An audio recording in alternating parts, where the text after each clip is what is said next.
Hello.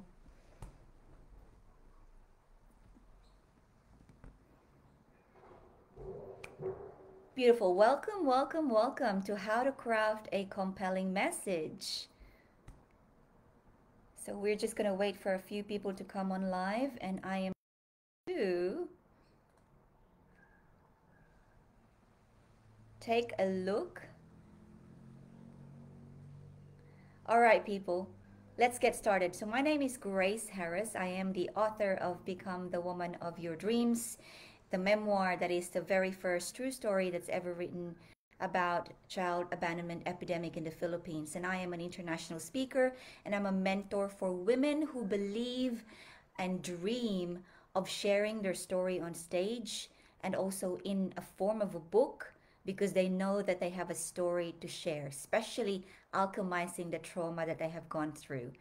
And I share with you my authorship of that book. It's because it's so important that we are able to craft a compelling message to our minimum viable listeners and audience and people that we want to serve.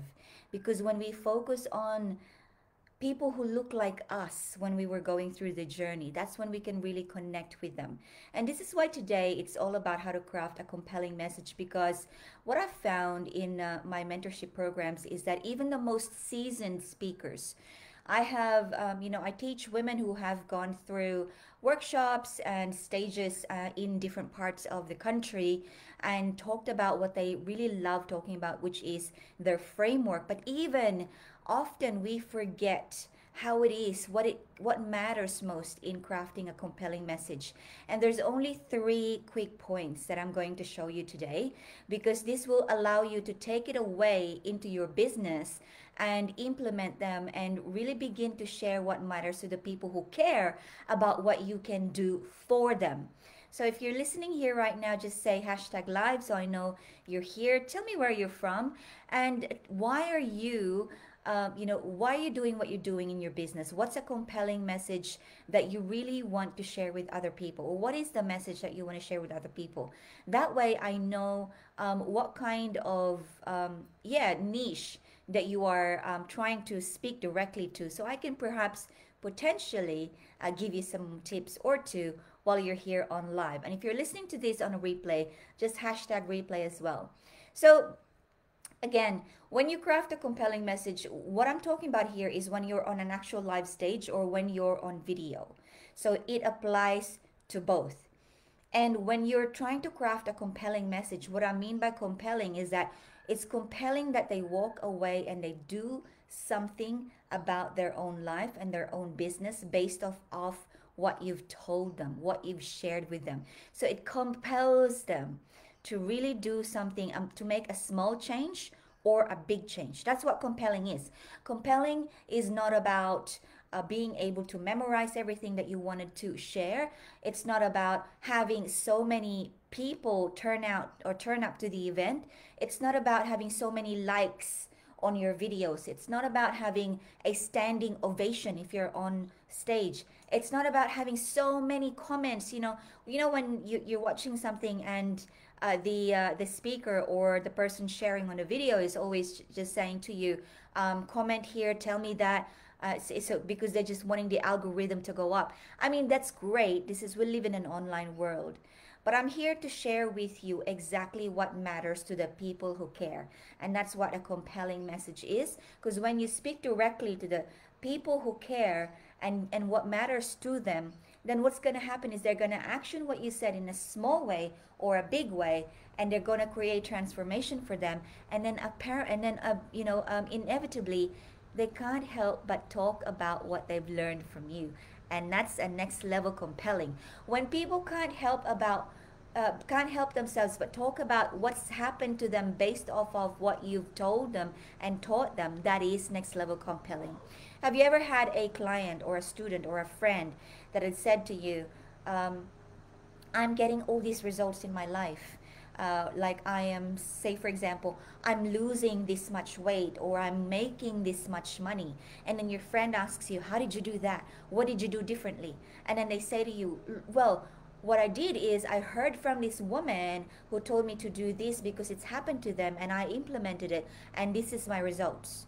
And so that's compelling because number one, they walked away from what you've shared with them. They implemented a small or a big change, and then it happened to them, and then they proceeded to tell other people. So that's the kind of compelling that we're talking about here. It's not about being popular. It's not about having a high number of likes. It's not about having 100, 200 comments on your videos. It's not about standing ovation per se if you're on stage. The kind of compelling message that we're talking about here is when you're creating change for a person, small or big, so that they can transform something in their life and business and proceed to tell other people about it, and there's the word of mouth spread out for you.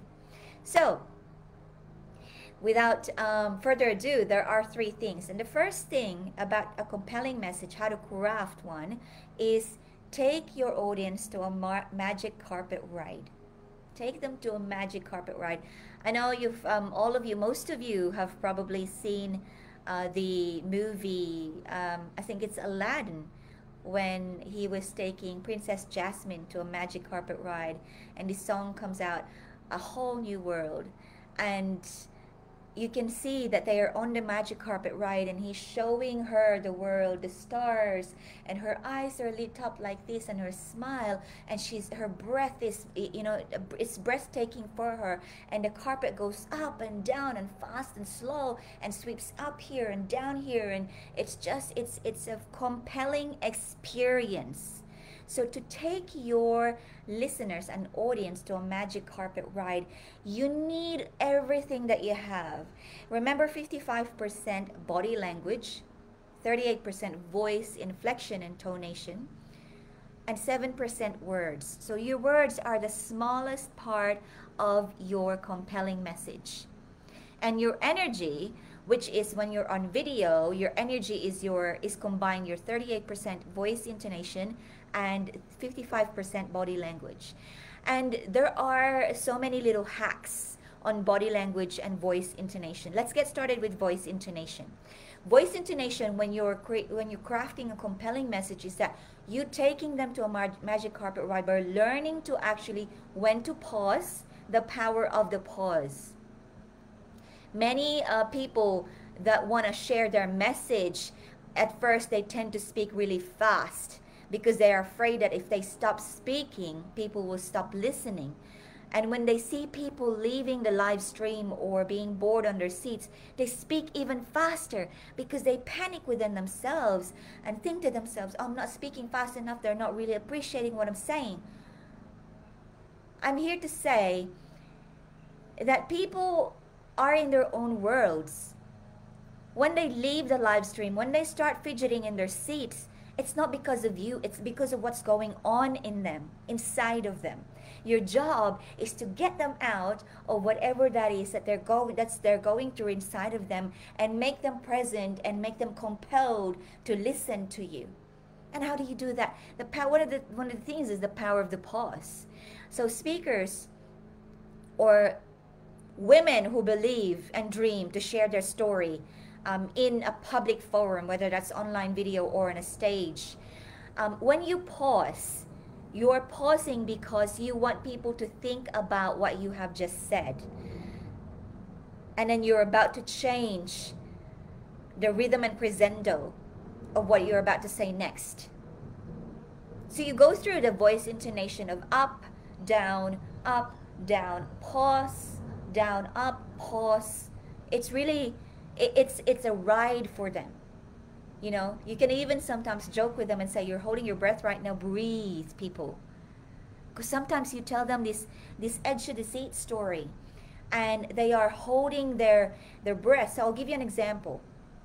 You know, you're telling them, and then I was in this, so I'll give you an example. So start here, and I'm going to take you to a magic carpet ride. So when I was 5 years old, and on the first day that I was in that house, I found myself sitting on a step, and I was looking down on a basin of water, and my hands hurt because at 5 years old I was being made to wash clothes with detergent and water, and I didn't know what I was doing. I was confused. I didn't know why I was in that house, why I was being abandoned. I was so scared, and I felt very alone. Have you ever felt this way? In a moment of darkness, in a moment of confusion, I felt my body come out of myself. And so that is a magic carpet ride, an example of me pausing in the middle and changing the crescendo from a very, very slow to a very intense type of crescendo. So that's one of the things you can do, is your voice intonation, the pausing. And the other thing that I can show you, that one last thing I'm going to show you, is a kind of a nonverbal intelligence when you're sharing your story, is be mindful of where your eyes are. Okay, so when you really want your listeners to get your message, you speak directly to them and you look at them. So if it's a video, you look at that dot on your laptop or your camera. But if you're on stage, take the time to look at their faces. And if you're gonna look at your audience or your listeners on stage, you look from the right to the middle to the left, and pick one person from each side and look them in the eye, because that is saying to them, I see you, I know how you're feeling, I know who you are, I get you. And that's on stage. And that's when you are mindful of where your eyes are. Now, when you are telling a particular event or scenario, you want these listeners and audience to see in their mind what was happening. And so where your eyes are is where they're going to look. So if you're describing a mountain, so you want them to picture that mountain, but you cannot say to them, picture a mountain. You want to show the mountain. And to show the mountain, you have to look at the mountain yourself. So you look at the mountain was huge, it was tall, it was imposing. So when you're looking over there, they're looking where your eyes are looking, and they're imagining in their mind the mountain, because you're showing them.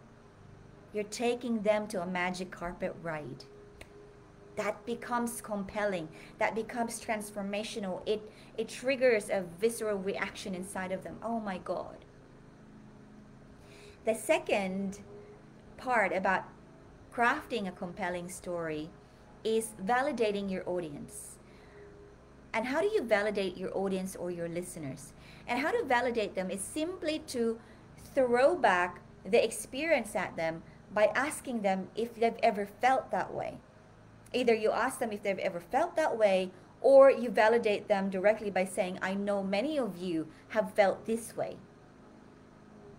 So in my example before, I was taking you to a magic carpet ride, and I said, when I was a little girl, I was 5 years old, and I was abandoned in a house. And the very first day that I was there, I found myself sitting on a step, and I was being made to wash clothes and da-di-da-di-da. And then I paused. And then I look at you and say, have you ever felt so scared that you don't know what's going on? I just validated you, because I know you've felt that way. I know you've felt that way. So that's validation.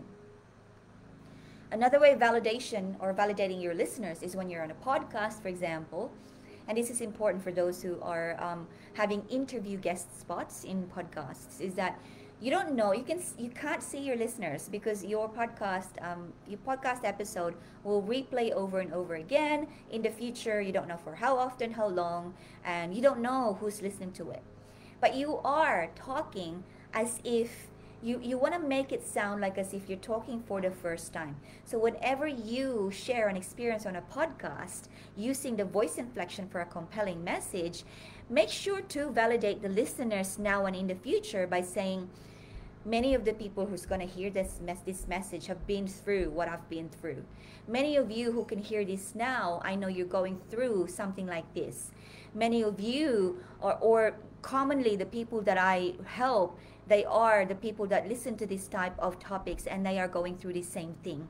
So just validating them. And what that does is it compels them to listen more, to lean in, to find out more, to follow you.